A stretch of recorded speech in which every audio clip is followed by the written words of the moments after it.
If someone had asked me 11 or 12 years ago to put my hand up as to whether or not I was an entrepreneur, I would have never ever put my hand up.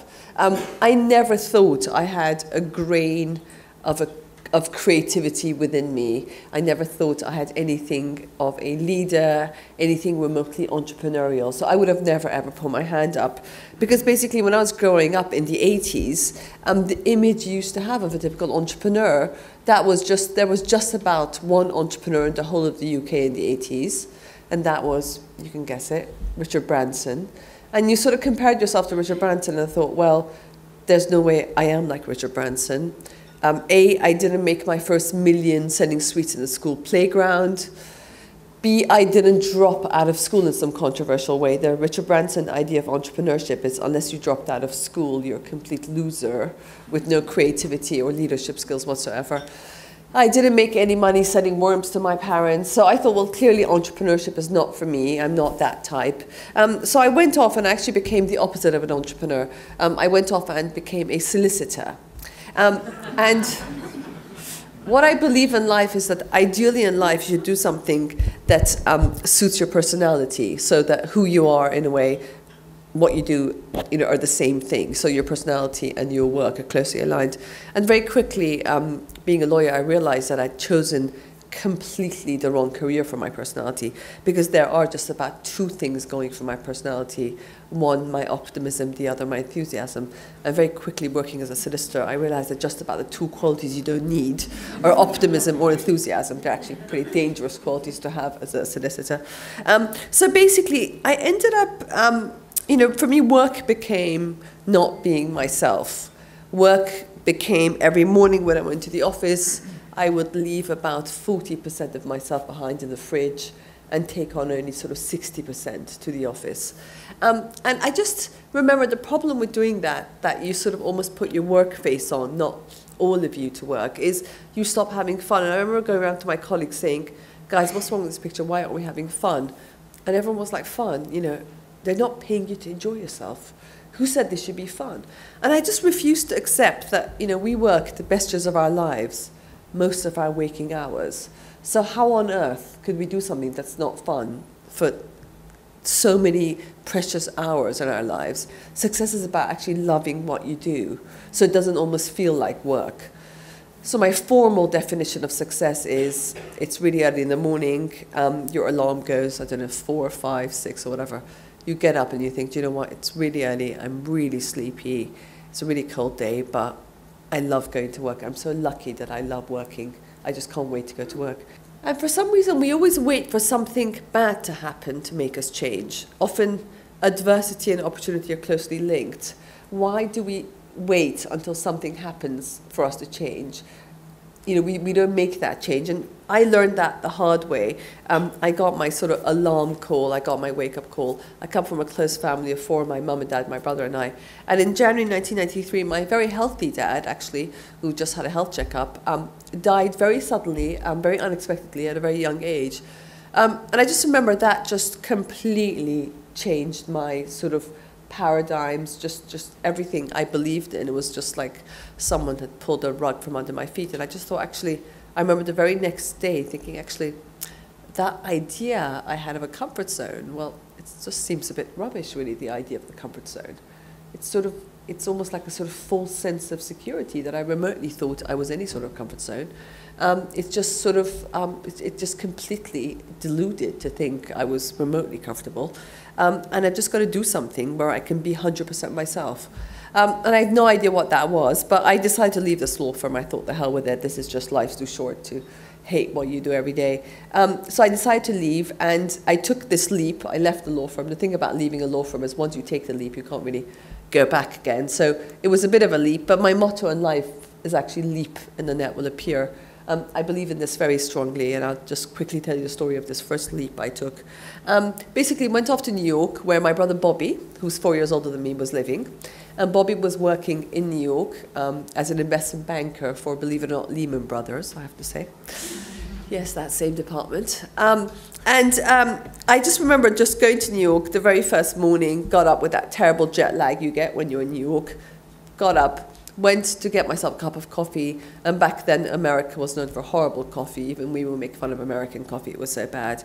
And I just was looking for one of those sort of diners, and you kind of pay for a bottomless cup, they call it in America. They pour the sort of brown liquid in it. I was looking for one of those, and I just remember just suddenly walking down Madison Avenue, being hit by this wonderful smell of freshly ground coffee beans. And I followed this wonderful smell in, and a bit like this sort of Bisto Kid advert, I was like, this smells very nice. And I went to this place called New World Coffee. This is before even Starbucks had come to New York. And I just remember kind of, they had all this, when I walked in, they had all this stuff about coffee, where the coffee comes from, which was really new. And then I went to order my drink, and I said, can I have a cappuccino, please? And they said, would you like it with full fat milk, semi-skim milk, skim milk, or soya milk? And I just couldn't believe it. Would you like it in 3 sizes? And then there are sugars, and there were hundreds of different sugars, and there was honey, and then there were all these like toppings on top. And I just couldn't believe it. Something which I associated with just a cappuccino or black or white coffee, they turned into this amazing experience.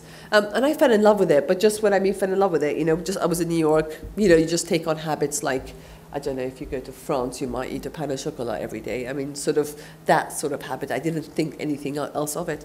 And I remember I came back to London, and I was actually interviewing for jobs. I was kind of thinking being an in-house lawyer. And it was the 4th of November, 1994, I remember. And we went to this Thai restaurant with my mum and my brother. And very casually, in the middle of this Thai meal, in some restaurant off the King's Road in London, I just said to my brother, gosh, you know what, I'm back at home now looking for a job. I just wish we had the New York style coffee bars, because it's just so boring. I sort of go to the kitchen every morning, boil the kettle, 2 scoops of Nescafe. I just wish I could leave and go to one of those New York style coffee bars and start my morning in this amazing way. I just can't believe we haven't got it here. And as soon as I said this, my brother Bobby got the old light bulb. You hear about sort of people getting light bulbs, but he got a light bulb in the middle of that Thai restaurant. He said, I can't believe you've said this. There's a company called Starbucks. I'm like, what the hell, Starbucks? Like, well, Starbucks is a coffee company in Seattle. They say it's going to grow outside Seattle and eventually outside America. And this is it. Now that you've said it, you and I should be the ones to bring American-style coffee bars to the UK. This is like a phenomenal idea. And my reaction was, hang on a minute, Bobby, you got me completely wrong. I meant, why didn't someone else open it and for me to go to it?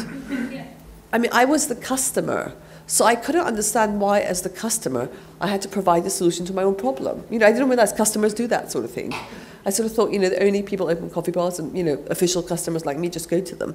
And I just couldn't understand, but my brother wasn't having any of it. He said, well, listen, if you don't want to do it, that's fine. I'll pay you to do some research for me. And just because my brother was paying me, and I remember I actually, being a good lawyer at that dinner at the Thai restaurant, I calculated the quick hourly rate for myself and actually got a check from him there and then at dinner. It was when we used to carry our checkbooks around with us. And just basically because my brother was paying me, that's sort of the only reason I decided to go for it.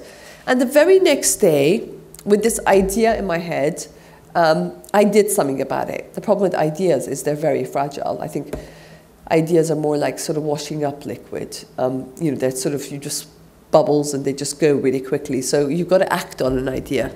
And then just what I did the very next day was I got myself to the nearest tube station. I bought myself a one-day tube pass and I got on the Circle line. Those familiar with the London tube system, the Circle line, is that yellow circle there. It's got 27 stops on it. And all I did was, my market research was I got off at every single stop on the Circle line to see what there was. And all you had was a greasy spoon sandwich bars. So, first thing in the morning, seeing sort of refrigerated units of sandwich filling. That's what they did. That's all they sold was sandwiches. And at the back would be some sort of horrible coffee machine, selling kind of coffee, some sort of really sad coffee in sort of polystyrene cups. And I just could see people were buying the coffee, and yet they were sort of essentially in a sandwich bar. I remember that night I came home, having got off at every single of these 27 stops. That night I got home, and that was the night I became an entrepreneur, because that was the night I got that idea, that sort of spark. It was that little fire that sort of started that, that there's a real gap in the market for bringing American-style coffee bars. But I also remember, the thing about the left brain and the right brain. My right brain, my creative brain, was telling me, this is, a no-brainer. there's a real gap in the market. I can't believe we haven't got those New York style coffee bars in the UK. This is amazing. But my left brain, which is what I call the sort of logical, analytical brain, was telling me, surely, Sahar, there must be something you're missing out on. Just because you like it as a customer doesn't mean this is going to be great. Then, why has no one else done it? There must be, you're just being naive about this just because you love it yourself as a customer. And what I've learned to do in life is that whenever we get an idea, we always have the left brain constantly, this sort of doubt, fear.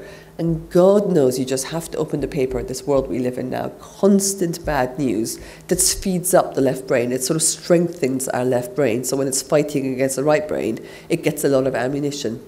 So the only solution I found to this internal dialogue that we all seem to have, that I actually believe that if we become conscious of it, we have such an internal dialogue that if we actually spoke out loud what we say to ourselves, we'd all be labeled insane. So thank God we keep the conversation quiet. The only solution I found, whenever I get a brilliant idea and the left brain starts, the only solution I found to the left brain is the delete button. If you can't press delete on your left brain, on the doubts, on the fears, this constant sort of threat we live under, especially if you listen to news, you press a mute button, and after a while, it will just eventually kind of mute itself. You get used to listening more to your right brain than your left brain. I've got these laws. Actually, there's one law that I have in both the books I've written, and that I call the importance of being clueless. Not knowing actually is a great thing because you don't have all the baggage. And you're not restricted by how things have always done before, so your mind is not contaminated by the status quo. Being clueless means you don't know what the status quo is, so you only see the future and the opportunity. So I ended up doing something that entrepreneurs do at the beginning, and probably all of you with your own business did at the beginning, but we don't do it enough when our business is mature, and that's what I call bootstrapping.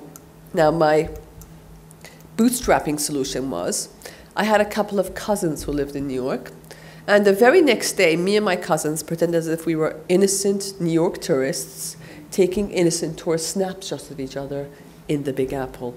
You see a great picture of my cousin coming up there. You hardly see my cousin, which is the point. But the point is you fully see the pastries, and the whole idea of those biscotti jars was really new, and the whole sort of layered kind of pastry things was a complete novelty for us. Even the lights was something we were trying to copy. And I think ideas are a dime a dozen, as I keep saying. And once you put an idea on paper, I think it starts happening. So whenever I've got an idea, my advice is have a notebook and just draw it. And it starts getting momentum. Your head's a dreadful place to keep ideas, I think. You've got to get it out there. And it sort of starts happening in a sort of really weird way. Another motto I've got, for creativity and innovation is you're not going to always get everything right. So my big motto is anything worth doing is worth doing badly. If you're waiting to come up with some, innovation is not some stroke of genius you suddenly come up with. It's trial and error. It's just basically you do it until you get it right. Innovation is actually never met with, wow, brilliant idea. Imagine you're opening this sort of concept. No one goes, oh my God, that's a brilliant idea. Everyone goes, what a stupid idea. This is never going to work. That is just the natural life of a new idea. It's just a natural progress of a new idea. People resist change. But we just believed in it. And eventually, we opened the store, just to show you, I believe again, creativity, innovation is not about amazingly original ideas. It just has to be new in your market. So there was a copy. It was by no means original idea. It was a nice copy from what I saw in New York. The benches came later, so it was an actual replica of what I saw in New York. So no such thing as an original idea. I don't believe in overnight successes. My motto in life is actually it takes 15 years to become an overnight success. People just love telling the story of the night before and forget about the 15 years of hard slog that often goes into things. Coffee Republic was by no means a success. Our break-even sales were £700. We had to make £700 of sales a day. But every single day for the first 6 months, we were making only £200 of sales a day. And when I say £200, I'm discounting my mum, who's coming in drinking as many cappuccinos as humanly possible. So without my mum's excessive coffee consumption, we were making much less than £200 a day. But we just didn't give up. We just sort of, we believed in it ourselves. We just believed, why would you go elsewhere when you can have one of these delicious lattes every morning made to your dietary requirement? And we did all this branding. We spent 400 quid on branding. So you don't have to spend money on things. You just have to be creative and really think kind of how you can extract most from what you've got. By the year 2000, the company had, we had 110 stores, we had a turnover of 30 million, we were on the main stock exchange. And I very much felt like, oh, maybe the entrepreneurial phase is over. Maybe this company is now big and it doesn't need Bobby and I, it needs professionals to run it. So we decided to leave because we thought our time was up, and people often make entrepreneurs feel like you've got a sell-by date, like it's time to sort of leave your business. So we sold, we resigned from our position, and the board said if you resign then you have to sell your shares as well. We both sold our shares in 2001. And I just remember the very next day, and I spent the whole day, I remember resigning from all the directorships I had. The very next day, having made myself completely redundant and made some money, I just sat back at my kitchen table with absolutely nothing to do and just realized, oh my God, what a mistake. I loved what I did. That dream I told you at the beginning when I was a lawyer, this dream of who I am and what I do being the same thing. Well, that was what it was at Coffee Republic. Work didn't feel like work. It was more of a hobby. And that's why I never really understand people's sort of issue with work-life balance. When you love something you do, it just doesn't really even feel like work. And to be honest, no one actually warned me how difficult it is when you leave a business you start, because you've got a real connection with the business you start. So I've actually since learned, there were no sort of, I never sort of went to any professional development, so no one ever warned me, listen, before you do this, sort of think hard. And I've now learned since that, leaving a business is very much like a bereavement. It's actually very traumatic for entrepreneurs to leave businesses they start. Just a final thing I'm going to say is, like most entrepreneurs, I'm actually allergic to the word luck. The way I see it is there's this like conveyor belt in front of all of us. And on this conveyor belt, there are these little cubes of luck. And I used to say it was like a luggage conveyor belt, but we've all seen sushi bars, so it's a bit like a sushi bar conveyor belt. And on this sushi bar are like these little cubic centimeters, like little sushis of luck, if you think of opportunity. And the only difference is, I think, if we're switched off, if we're stuck in our comfort zone, holding on to the status quo, listening to our left brain, terrified as to the economy or what the hell the budget is or what's going on, or kind of in the Eurozone, stuff that doesn't really kind of, how it is beyond our control, essentially, then we are looking well away from that conveyor belt. We're not even seeing those little cubes. But if we move out of our comfort zone, kind of go on this journey, listen more to our right brain, be more creative, just be out there more in this sort of receptive state and just pressing delete on our left brain, then we can see the conveyor belt. So next time that cube of luck, that cube of opportunity pops, we don't miss it, we see it. And if you see it, you grab it. And if you grab it, you'll take the leap. And if you take the leap, I, for one, will guarantee the net will somehow or other always be there for you. That's my story. Thank you very much. Thank you.